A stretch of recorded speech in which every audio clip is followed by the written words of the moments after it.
गुज़िश्ता माली साल में पूरे साल में तो लार्ज स्केल मैन्युफैक्चरिंग में 3.6% की कमी आई, मगर आखिरी महीनों में कमी का रुझान शुरू के महीनों से ज़्यादा था। मोहम्मद अली टब्बा कह रहे हैं कि 6.5% की कमी लार्ज स्केल मैन्युफैक्चरिंग में आ सकती है।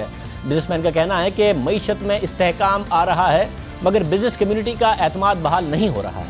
मजीद इन्वेस्टमेंट के लिए बिजनेस कम्युनिटी तैयार नहीं है।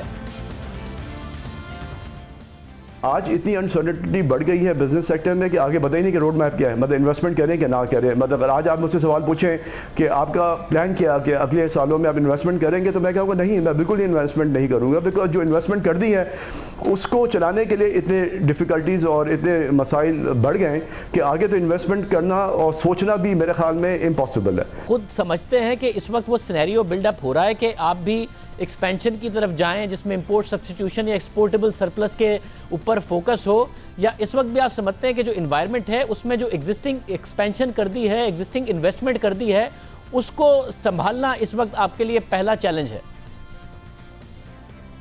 आई थिंक ये जो एक्सपेंशन कर दी है उसको संभालना जो है वो पहला चैलेंज है, और इस इंटरेस्ट रेट इन्वायरमेंट में अभी इन्वेस्टमेंट करना तो आई थिंक वायबल जो है वो नज़र नहीं आता।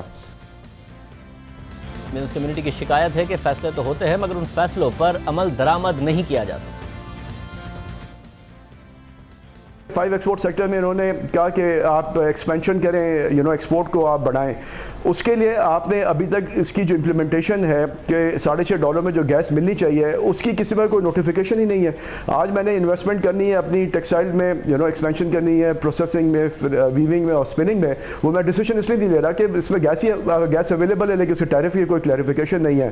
तो इस तरह के जो ये इरिटेंट्स है ना जी, ये बहुत ही एक कंसर्निंग है, और इसका जो सोल्यूशन है अगर वो फास्ट ट्रैक बेसिस पे नहीं लेंगे तो आप यकीन माने शाज़िब भाई के आहिस्ता आहिस्ता जो कॉन्फिडेंस लेवल है वो और भी शटर हो जाएगा, और उसको फिर दोबारा से बहाल करने में बहुत टाइम लग जाएगा। देखते थे कि जो मेजर पॉलिसी डिसीजंस आए, जैसे मैंने कहता रहा कि एनर्जी प्राइस का एक्सपोर्ट सेक्टर के लिए $6.5 गैस का और 7.5 सेंट, हमें उसमें काफ़ी तकालीफ आई पिछले साल में उसकी इम्प्लीमेंटेशन में। बॉन्ड्स जो हमारे, उन्होंने कहा कि सेल्स टैक्स रिफंड के सामने बॉन्ड्स इशू होने, उसके अंदर टेक्निकल मसाइल आए कि वो डिस्काउंट नहीं हो सकते। आपने देखा ज़ीरो रेटेड टैक्स स्ट्रक्चर ख़त्म हुआ, उसकी वजह से काफ़ी कॉम्प्लिकेशंस पिछले 3 महीने रही।